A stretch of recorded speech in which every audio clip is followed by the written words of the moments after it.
이 말씀 가지고 우리 함께 은혜 나누겠습니다. 우리 옆 사람과 인사합시다. 샬롬. 샬롬. 앞뒤로 한번 더 인사할까요? 샬롬. 샬롬. 잘 지내셨죠? 네. 한 주간도 하나님의 보호하심과 인도 속에 잘 지내신 줄로 믿습니다. 여러분 루디의 말씀을 우리가 계속 나누고 있는데요. 우리 지난주의 내용을 잠깐 생각해 보면 마라와 같이 쓴 인생, 실패한 인생이라고 자신을 부정하고 아주 자존감이 바닥까지 떨어져 있던 그 나오미가 보아스를 바라보므로 보아스를 통해서 하나님께 시선을 줌으로 완전히 다른 인생으로 회복되는 장면을 우리가 지난 시간 함께 확인했습니다. 그래서 시선을 우리가 바꿀 때 인생이 완전히 변화된다. 이런 것들을 우리가 함께 나누었죠. 그리고 이제는 나오미는요, 이제 즐거움의 자리로, 확신의 자리로 회복된 인생으로 서서 본인만 그렇게 되는 것이 아니라 그 며느리였던 룻을 향하여서 이제 적극적인 축복을 하면서 룻의 삶을 격려하기 시작합니다. 그런 방법 중에 하나가 기업 물을 자였던 그들을 살려줄 보아스를 얻으라는 이런 권면을 며느리에게 했었죠. 여기가 지난 시간까지 우리가 나눈 이야기죠. 그리고 오늘 말씀은 이제 시어머니 나오미가 룻에게 했던 그 말대로 이제 룻이 행하는 그런 부분입니다. 오늘 우리가 읽은 말씀인데요. 6절, 7절 말씀 우리 같이 한번 읽어볼게요. 네, 함께 읽겠습니다. 시작.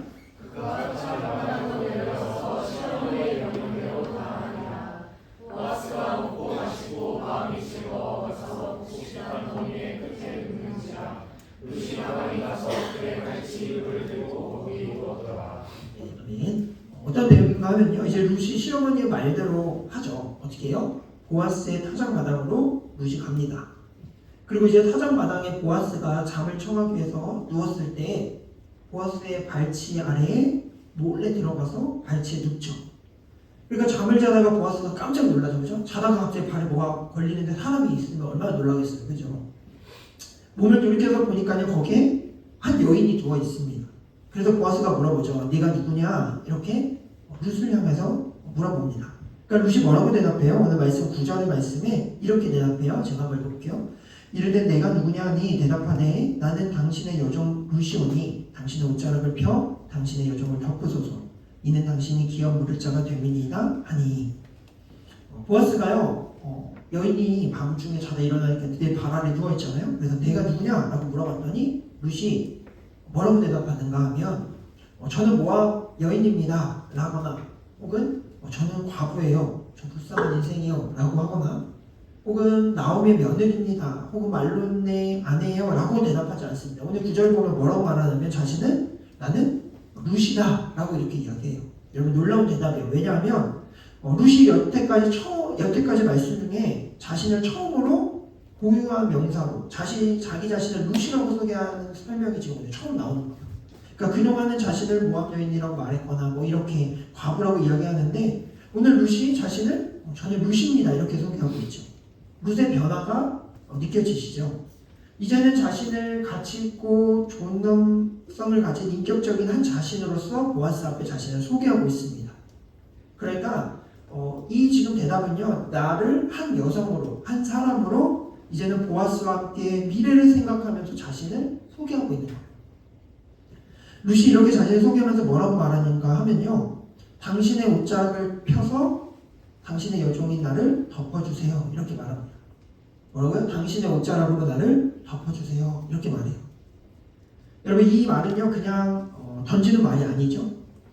오늘날로 말하면요. 룻이 지금 보아스에게 청혼을 하는 거예요. 그러니까 프로포즈를 하는 멘트인 거죠. 당신의 옷자락으로 나를 덮어주세요. 나와 결혼해주세요. 지금 이렇게 청혼을 하고 있는 것입니다. 그러니까 이것은 지금 어찌 보면 한 여자가 한 남자에게 굉장히 신여성이죠. 그죠? 남자가 원래 여자한테 해야 되잖아요. 근데 여자가 지금 남자에게 프로포즈를 하고 있는 장면입니다. 이 두 사람이 뭔가 특별한 장면으로 뭔가 사랑이 묻어나고 있는 한 장면처럼 보여요. 근데 여러분 이 장면만 지금 이렇게 보면요. 뭔가 룻이 청혼을 하고 보아스가 그런 여인을 바라보는 어떤 이제 우리가 결말을 알고 있으니까 뭔가 아름다운 프로포즈와 이 두 사람이 뭔가 연결되고 있는 장면처럼 보이지만 그런데 사실 여러분 이 장면은요. 굉장히 긴장감이 넘치는 장면을 우리가 봐야 돼요. 그러니까 로맨틱한 어떤 장르라기보다는 실은 뭔가 긴장감이 돌고 위협 요소가 있는 장면이에요. 왜냐면 그 당시의 문화를 우리가 이해한다면 이 장면이 그냥 아름답거나 편한 장면이 아니고 뭔가 긴장된다 막 이런 느낌으로 받아들여야 되는데 왜 그런가 하면 여러분 과부가요 자신의 친족이나 기업 무릇자를 찾아가서 나의 기업이 되어주세요 결혼해주세요 부탁하는 것은 사실 잘못된 일이 아닙니다. 율법에 어긋나는 일이 아니에요. 그런데 지금 당시의 배경과 상황이 굉장히 편안한 상황이 아니라는 거예요. 우선요 여러분 이 상황 속에서는 여러 가지 변수들이 너무 많고 긴장감을 주는 요소들이 많기 때문에 그러는데요. 우선 이 지금 타작마당의 모습이 어땠을지 한번 상상해 보면요. 여러분 루키는 어느 시대의 이야기죠? 네, 사사시대. 답이 안 나오면 어떡하지? 제가 어제 설교를 준비하면서 루키를 너무 많이 하다 보니까 사사시대를 잊어버린 거 아니야? 이런 생각이 맞아요. 사사시대예요 여러분. 우리가 예전부터 사사기를 쭉 함께 강의하면서 사사기의 분위기를 다 알고 있죠. 그죠? 어떤 분위기예요? 죄가 만연하고 정의와 공의가 다 무너졌고 이방의 문화를 그대로 받아들인 그런 답습하는 시대였죠. 여러분 그런 시대의 타작마당은요 그냥 이제 모든 보리를 다 출세해서 거둬들이는 그런 날이 아니고 뭔가 굉장히 음란하고 죄가 가득한 장소가 이 타작마당이라는 곳이었어요. 왜냐하면 당시에는 타작을 이렇게 할 때요 축제가 일어나는데 음주와 가무가 행해집니다. 그리고 규례와 질서가 없는 약간 그들만의 일탈을 행하는 축제였어요. 호세아 선지자가요 타락한 이스라엘을 향해서 이렇게 선포한 적이 있는데 호세아 9장 1절 말씀인데 같이 한번 읽어보겠습니다. 시작. 이스라엘아 너희 사람처럼 기뻐 뛰놀지 말라. 내가 그리하여 내 하나님을 떠나고 각 타작마당에서 은행의 값을 좋아하였느니라. 아멘. 호세아 선지가 이스라엘을 책망할 때 했던 말인데요. 여러분 당시에 가나안 문화는 굉장히 음란하고 더러웠죠. 그죠? 풍요를 위해서 어떻게 해야 된다고 생각했냐면 풍요의 신을 감동시키고 달래야 된다고 생각했어요. 그래서 음란한 행위를 해야지만 뭔가 그들에게 풍요를 준다고 생각했죠. 그래서 당시에 타작마당에서는요 술도 마시고 춤도 추고 남녀가 서로 어우러져서 음란한 행위가 행해지던 정도가 타작마당이었습니다. 가나안의 타작마당이 그랬다면 여러분 이스라엘의 지금 사사시대라면 이스라엘 타작마당도 그런 문화가 들어가 있었겠죠. 그래서 호세아가 지금 이스라엘을 향해서 타작마당에서 그렇게 하면 안 된다 이렇게 지적하고 있잖아요. 그러니까 무법천지의 장소였어요. 근데 여러분 이 장소에 지금 누가 가요? 과부인 룻이 가잖아요. 그죠? 어떻게 갑니까? 기름도 바르고 앞에서 봤을 때 화장도 하고 예쁘게 단장하고 간다. 여러분 이것은 굉장히 위험한 일이겠죠. 그죠? 그곳에 온 사람들은 어떻게 하면 뭔가 즐기고 자신의 육체적인 정욕을 채울까 하는 일들 앞에 한 여인이 아름답게 치장하고 간다라고 한다면 그 분위기가 뭔가 긴장감이 있죠. 그죠? 그냥 가서 즐기고 오는 이런 분위기가 아니라 그곳에 간다는 것 자체가 뭔가 지금 위험의 요소가 있어요.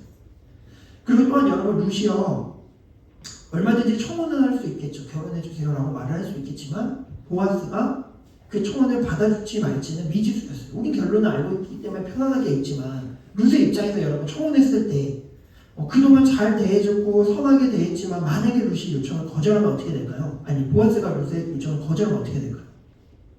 여러분 룻의 입장에서는 어땠을까요? 만약에 보아스가 보아스에게 청혼을 했는데 거절당해요. 프로포즈를 했어요. 큰맘 먹고 프로포즈를 했어요. 남자에게. 거절당합니다. 여러분 어떨 것 같아요? 아 뭐야 이러고 가요? 아니죠. 엄청난 상처와 절망감과 특별히 지금 룻의 상황에서 어땠겠어요? 역시 나는 또 버림받은 인생이구나. 나는 어쩔 수 없구나. 마음에 깊은 상처가 남을 수도 있어. 그래서 막 이런 말도 하죠. 상처받기 싫어서 사랑을 못하겠어. 이런 얘기. 룻도 마찬가지일 수도 있어요. 청혼을 했을 때 만약에 보아스가 거절한다면 받게 될 상처를 룻은 받을 수도 있는 그런 상황을 알고 있었겠죠. 아니면 반전으로 보아스가 내가 믿었던 보아스가 그곳에 다른 남자들과 동일하게 취해가지고 룻이 지금 이렇게 자기 발밑에 있는 것을 화장도 예쁘게 하고 누워있는 것을 보고 나를 유혹하는구나 생각해서 그녀를 육체적으로 범하게 된다면 어떻게 될까요? 여러분 룻의 진심보다는 룻이 유혹하는 여자다라고 생각하면서 좋은 관계가 아니라 뭔가 이상한 관계가 될 수 있겠죠. 아니면 또 보아스가 룻의 의도를 오해해요. 이 사람 왜 이래? 결국 나를 유혹해서 뭐 어떻게 해보려도 음란한 여자구나 생각해서 그녀를 고발할 수 있겠죠. 그죠? 마을 사람들에게 룻이 이랬다더라. 이 과부가 아주 나를 이렇게 하려더라. 참기랑 다를 것이 없다라는 소문이 온 동네에 퍼져서 천천한 꼬리뼈를 달고 살아갈 수도 있는 이런 여러 가지 요소들이 있습니다. 그러니까 여러분 결국 지금 시어머니 나오미가 했던 권면을 따라서 하는 룻의 이 순종은요 아름다운 사랑의 한 장면이 아니라 실은 확실성이 보장되어 있지 않는 아주 위험의 요소와 변수가 너무나 많은, 그리고 어떻게 보면 룻의 모든 것을 건 순종의 장면이라고 볼 수 있어요. 그러니까 룻의 전부가 걸린 아주 위험해 보이는 선택의 장면이죠. 보아스의 반응에 따라서 룻의 모든 것을 얻을 수도 있고 모든 것을 잃어버릴 수도 있는 상황. 지금 이 장면이 오늘 이 말씀의 장면입니다. 여러분 이렇게 설명하고 나니까 이 말씀이 어떻게 달라 보이시죠? 그죠? 이런 일들을 계획하고 권면한 사람이 누구였어요? 시어머니 나오미였죠. 그죠? 나오미였죠. 나오미는 이런 상황을 몰랐을까요? 여러분 앞에 우리가 지난주에 읽었던 3절을 보면요. 나오미가 룻에게요. 너는 보이지 말고 가라 이렇게 말해요. 그러니까 몰래 가라 라고 말하죠. 뭐예요? 타작마당의 이 상황 위험성을 알고 있었기 때문에 몰래 가라고 말하는 거예요. 그러니까 나오미는 이미 알고 있었죠. 그러면 여러분 룻은 너무 순진해서 모르고 갔을까요?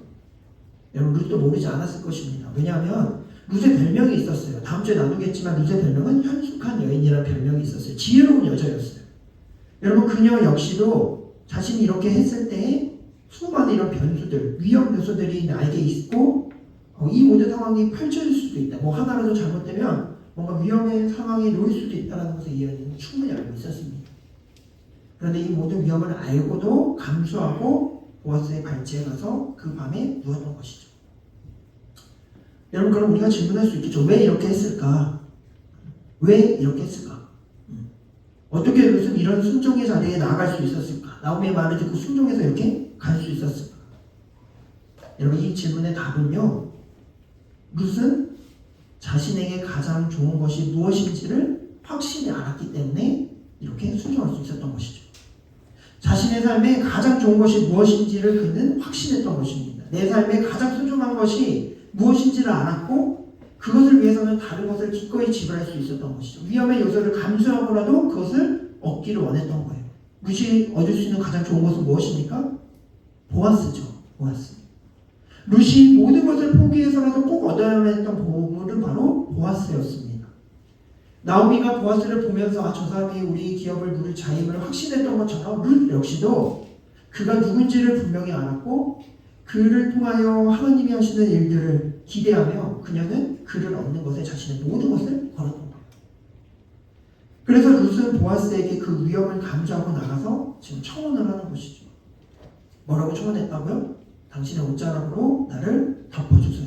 덮어주세요. 이렇게 프로포즈를 하는 것이죠. 여러분 여기 계신 분들 중에 아직 프로포즈를 해본 적이 없으시죠? 그렇죠? 혹시 있더라도 있다고 하지 말아주세요. 제 마음에 상처가 올 수 있습니다. 네, 없겠죠. 아직은 없을 거예요. 그럼 언젠가는 할 날이 올 것입니다. 그렇죠? 믿으시죠? 네, 올 거예요, 여러분. 다 한 사람도 아니고 모두가 프로포즈를 하거나 받거나 어쨌든 할 날이 올 것입니다. 그렇죠? 여러분 프로포즈 할 때 어떤 말을 할까요? 뭐 그냥 결혼하자 막 이렇게 하진 않겠죠. 그렇죠? 어떻게 해요?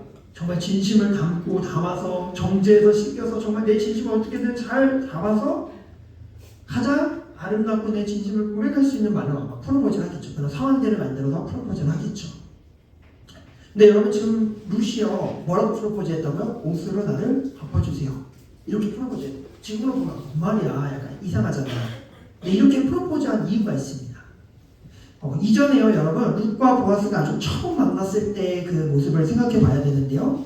보아스가 룻이 처음 만났을 때 보아스가 그 이방 여인 룻을 보고 이런 축복을 했었어요. 룻기 2장 12절 말씀인데 같이 한번 읽어볼게요. 시작.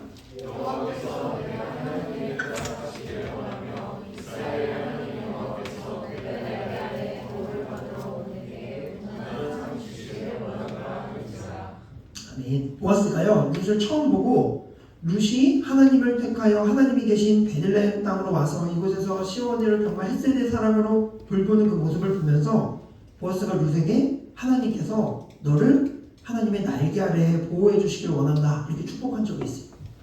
그런데 여러분 오늘 룻이 하는 이 프로포즈의 옷자락이라는 이 단어와 보아스가 말했던 이 날개라는 단어가 같은 말이에요. 우리는 다른 말로 번역하고 있지만 날개와 옷자락은 같은 말입니다. 그러니까 보아스가 말했던 하나님의 날개로 덮어주세요 라는 그 보아스가 하나님의 축복을 했던 그 축복을 가지고 이제 룻은 그 그 축복을 가지고 룻은 보아스가 이제 그 자신의 날개로 그 옷으로 하나님의 그 은혜로 보아스 당신이 나를 덮어주세요라고 지금 프로포즈하고 있는 거예요. 굉장히 지혜롭고 아름다운 멘트죠. 여러분 나중에 이렇게 프로포즈 하세요. 당신은 진짜 싫어할까요? 의미는 아는 자매를 만나야 돼요. 그러니까 네, 막 이러면 안 되고. 여러분 룻은요 지금 그래서 하나님의 날개 그 옷자락에 보호를 받기 위해서 베들레헴으로 왔죠. 그죠? 자신의 고향과 이방신을 다 버리고 그곳에 왔습니다. 그리고 그곳에서 보아스를 만났어요. 그리고 보아스를 통해 그 밭에서 하나님의 헤세드의 사랑을 경험했습니다. 시어머니 나오미가 보아스가 우리를 구원해 줄 자야 라고 확신하면서 말했던 것처럼 룻 역시도 그 마당에서 이삭을 주우며 하나님의 날개로 보호해 줄 그 사람이 바로 보아스라는 것. 보아스를 통해 하나님의 은혜가 나에게 오고 있다는 것을 그는 확신했던 거예요. 그녀는 확신했던 거예요. 그래서 룻은요, 그 타작마당의 그 모든 위협 속에서도, 때로는 거절당해 올 비참함과 수치 속에서도, 어쩌면 자신이 참기와 다를 것이 없다고 말할 주변의 그런 시선 속에서도 그 모든 위협과 두려움을 다 헤치고 용기를 가지고 보아스에게 나아갈 수 있었던 것이죠. 룻에게 보아스가 가장 소중하고 확실한 은혜의 존재임을 룻은 알았기 때문입니다. 사랑하는 청년 예배자 여러분들, 오늘 말씀을 준비하면서요, 저는 룻의 이런 용기가 너무 뭔가 부러워졌어요. 룻과 같이 소중한 것을 위해서 모든 것을 버리고 나아갈 용기가 말씀을 준비하면서 제게는 뭔가 없어진 것 같다라는 제가 생각을 하게 됐기 때문이에요. 뭔가 예측 가능한 일들만 하고 싶어하고 불확실함이 너무 싫고 그래서 어쩌면 준비하고 노력한 것만큼 얻어지는 결과에 만족하면서 안전한 삶을 살고 싶어하는 저를 보게 되었어요. 물론 이게 나쁜 삶은 아니죠. 그런데 문제는 지금 너무나 편안하고 참 좋고 안정된 것 같아서 생활도 환경도 가치관도 어떤 것들도 조금 예측 가능해지고 그래서 내 삶이 뭔가 안정적인 것 같아서 지금으로도 괜찮은 것 같아서 뭔가 하나님께서 뭔가를 더 요구하시거나 내 생각과 방향과 다른 것으로 이끄실 것 같으면 너무 당황할 것 같고 하기 싫고 듣기 싫고 안 들리는 것처럼 뭔가 멈춰서서 아니라고 말하고 싶어지는 저 자신을 발견했기 때문이에요. 어떤 위험도 감수하고 싶지 않아지는 것이죠. 그냥 이대로가 괜찮고 좋다고 말하는 사람이 되어버린 것은 아닌가라는 생각이 들었습니다. 여러분 사실 이것은 안정된 삶을 추구하고 뭔가 안정된 상황을 편안하게 여기는 저의 성향과 습성일 수도 있겠지만 저는 말씀을 준비하면서 사실 더 근본적으로는 하나님보다 더 소중한 것이 생겼다라는 말일 수도 있겠다라는 것을 깨달았어요. 지금 누리고 있고 지금 하고 싶은 것을 하고 안정감 있는 이 삶이 어쩌면 하나님보다 더 소중해졌다라고 생각하는 것이죠. 굳이 위험을 감수할 만큼 하나님보다 내 삶을, 내 미래를, 내 안정을, 내 감정을 더 소중하게 여기는 저의 태도가 문제가 있다는 것을 보게 된 것입니다. 여러분 저는 보기에는 어떨지 모르겠지만 저는 굉장히 모범생이었습니다. 믿기지 않겠지만 정말 학교도 열심히 가고 야간 자율이라는 것이 있었잖아요. 옛날에요. 정말 빠지지 않고 열심히 공부하고 오히려 그 시간을 막 즐거워하고 재밌어하고 막 이런 사람이었어요. 저는. 그런데 여러분 저를 아무리 뜯어 말리고 막 때려도 저에게 포기할 수 없는 것이 있었는데 그때 예배였어요. 그래서 제가 고등학교 때 수요 금요가 예배를 가기 위해서 야자를 빠졌다가 막 다음날 엄청 맞았던 기억들이 있어요. 그때는 막 채널이 막 심했잖아요. 그죠? 학기채로 갖고 막 이랬거든요. 저희 학교 학기부가 있어가지고. 근데 저는요, 억울하지가 않았어요. 왜냐면 예배 자리에 꼭 앉아 있어야 된다는 의무로 간 것이 아니라 그냥 예배가 너무나 좋고 그것이 너무 소중하고 하나님을 만난다는 그것들이 너무나 좋아서 제가 그렇게 선택했고 그래서 내가 혼나고 맞게 되는 것들 물론 맞기 전까지 너무 떨리고 막 부들부들 떨고 막 이러지만 그러나 그것이 저를 꺾지는 못했어요. 왜요? 하나님이 너무나 소중했기 때문에. 하나님의 말씀에 원수를 사랑하라고 끝까지 참고 용서하라고 하셔서 정말 죽이고 싶고 미운 사람이지만 내가 잘못한 것이 하나도 없음에도 끝까지 예수 그리스도의 사랑으로 긍휼히 여기고 용서해달라고 기도한 적이 있었죠. 기꺼이 용서하기로 결정했어요. 남들을 미련하고 바보 같은 일이라고 말해도 전혀 중요하지 않았습니다. 왜요? 하나님이 잘했다고 하시면 그만이니까. 근데 여러분 지금은 너무나 제가 많은 것을 재고 생각하고 계산하고 이익을 따지죠. 예배도 상황에 따라 못 드릴 수 있고 빠질 수 있고 형편에 따라 그럴 수 있다고 생각하게 되고 나에게 그렇게 한 사람을 똑같이 갚아주지 않는 것만으로도 어디 다행이지 않냐라고 저를 설득합니다. 힘든 길을 가고 싶지 않고요. 위협을 무릅쓰지 않은 것이죠. 오히려 하나님을 설득하고 싶어져요. 오늘도 생각해보면서 어쩌면 좁은 길을 가라고 십자가의 길을 가라고 말하고 있는데 그런 역할을 내가 감당하고 있는데 나는 그 좁은 길 문 앞에 서서 사람들에게만 가라고 하고 있지는 않나 용기 없는 저의 모습을 확인하게 된 것입니다. 여러분 이런 저의 연약함을 고백하는 이유는요. 여러분들은 어떠신가 하는 것이에요. 여러분 하나님이 정말 다 포기하고 내려놓으라고 한다면 여러분 할 수 있으십니까? 여러분 지금까지 달려온 이 길을 주님이 멈추라고 이제 돌아가라고 한다면 여러분 그렇게 할 수 있으세요? 삶의 위협을 감수할 만큼의 여러분들 신앙이 있으십니까?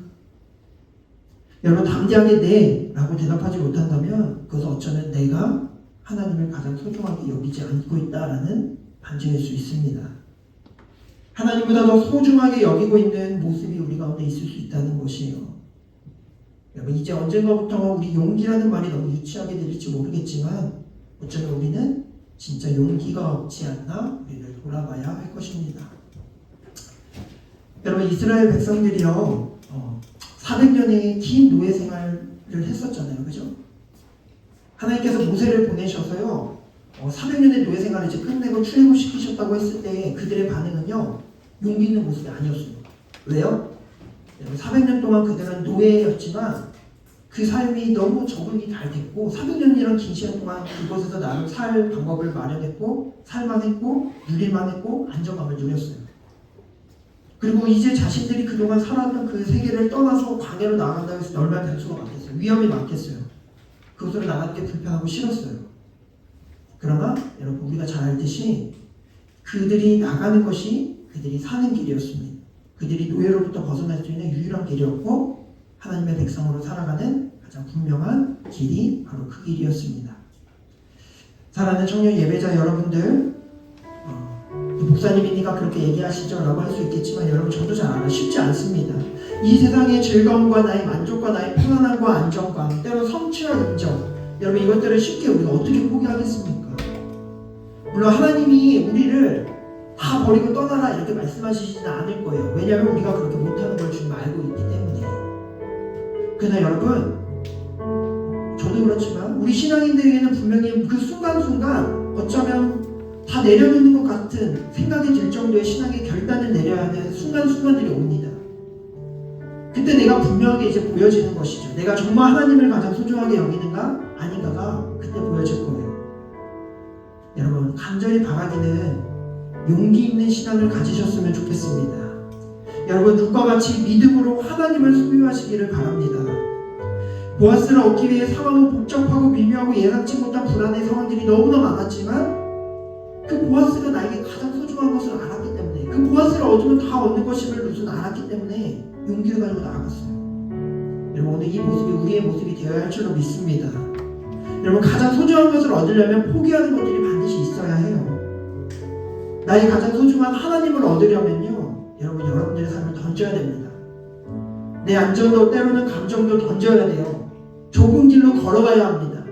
이 세상이 우리가 끝이 아니기 때문에 그래요. 이 세상에서 잘 먹고 잘 살고 편안하게 안전하게 사는 것이 우리의 끝이 아닙니다. 여러분 오늘 우리는요 오늘 우리의 인생이 오늘 내일 모레 이어질 거라고 확신할 수 없어요. 여러분 우리의 모든 인생은 주님께 달려 있습니다. 좁은 길로 걸어가는 것은 죽는 길이 아니고 오히려 하나님의 날개 아래에 하나님의 옷자락 안에 들어가는 일이고 그 하나님의 은혜 가운데 거하는 일입니다. 정말로 사랑하는 우리 청년 예배자 여러분들 복음을 붙들고 가장 소중한 하나님을 얻기 위하여서 여러분들의 삶의 순간순간 선택과 걸음들 속에 하나님을 선택하시기를 간절히 소망합니다. 여러분 그런 인생은 결코 망하지 않습니다. 왜냐하면 그런 인생을 주님이 책임지시기 때문입니다. 여러분 이 시간 우리 룻의 모습을 기억하며 말씀을 기억하며 같이 찬양하며 나아갑시다. 다시 복음 앞에라는 찬양 우리 같이 올려드릴 때 우리의 고백이 되었으면 좋겠습니다. 함께 고백하며 나아갑시다. 많은 이들 바라고 많은 이들 바라고 많은 이들 노래든 하지만 정작 가지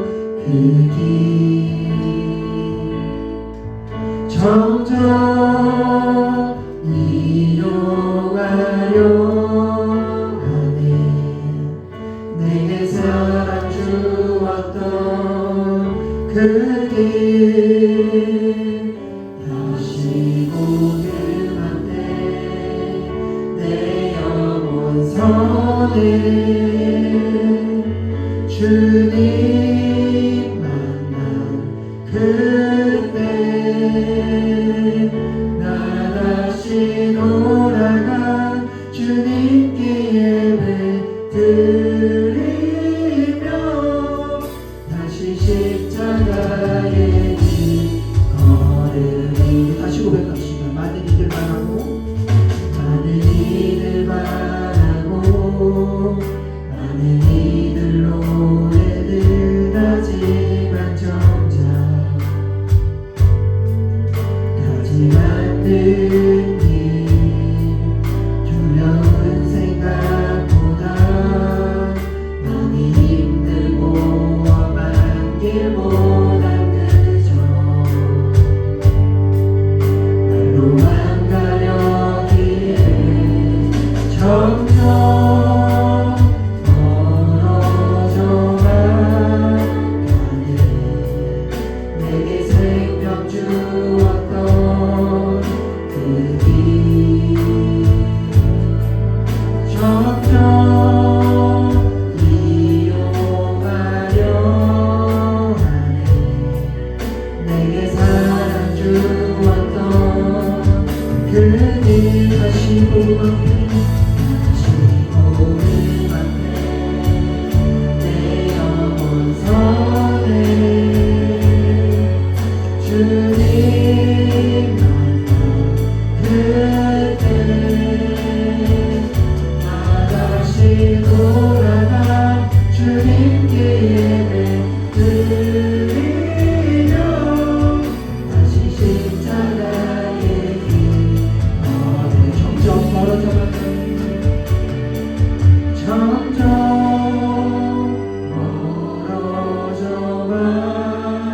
멀어져가네.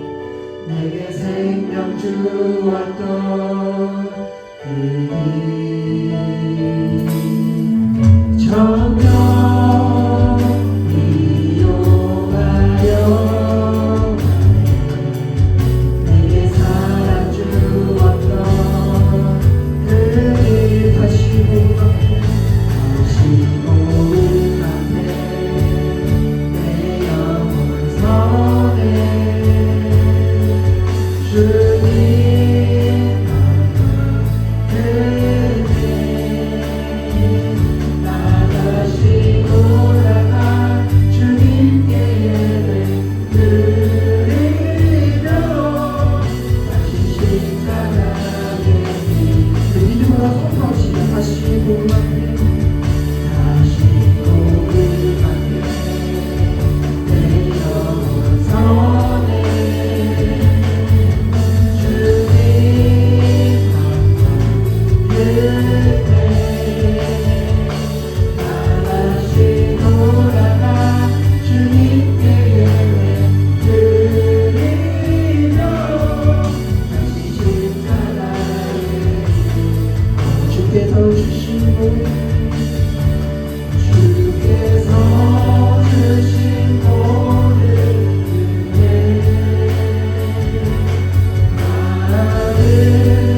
말할 수 없네. 내 영혼 즐거이 주 따르렵니다.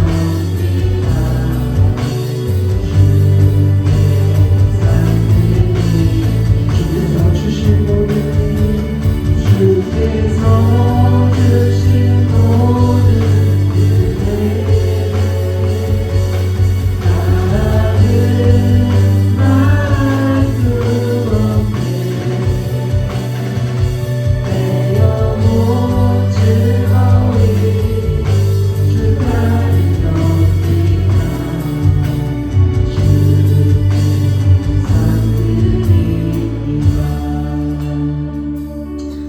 이 시간 여러분 우리가 같이 기도합시다. 여러분 우리 인생 가운데 정말 하나님을 소중한 분으로 모시고 계십니까? 정말 나의 인생이 가장 소중한 것은 하나님이 맞으십니까? 여러분 주님이 어느 날 우리에게 멈추라고 하시거나 이것이 아니라고 말하고 돌아가라고 말한다면 이제 출애굽해야 한다고 말한다면 여러분 용기 있게 나가실 수 있습니까? 여러분, 우리의 힘과 능력으로는 우리는 할 수 없습니다. 우리가 용기 있게 나갈 수 있는 유일한 방법은 루시 보아스를 보았고 그가 자신의 삶에 가장 소중한 은혜 베풀 자임을 확신했던 것처럼 하나님은 우리의 인생의 진짜 주인이시고 하나님이 나의 인생을 살리시고 하나님이 나의 진정한 은혜 베푸시는 분이심을 확신할 때만 용기 있게 나아갈 수 있습니다. 여러분, 우리의 인생에 그런 용기 있는 신앙생활 되기를 간절히 소망합니다. 오늘 우리의 모든 걸 다 버리고 떠나라 이런 것이 아니라 우리의 정답은 나와 하나님 안에서 우리가 알고 있습니다. 우리의 마음에 성령 하나님으로 통하여 마음의 찔림과 응답에 합당한 결단을 요구하실 때 그 말씀에 반응하여 아니죠, 이건 아닐 거예요, 나에게 이게 최선이 아닙니다 라고 말하는 인생이 아니라 그 모든 위험을 감수하고라도 하나님을 신뢰하며 걸어가는, 그래서 좁은 길로 십자가의 길로 날마다 걸어가면서도 하나님과 동행하는 우리의 인생 됐으면 좋겠습니다.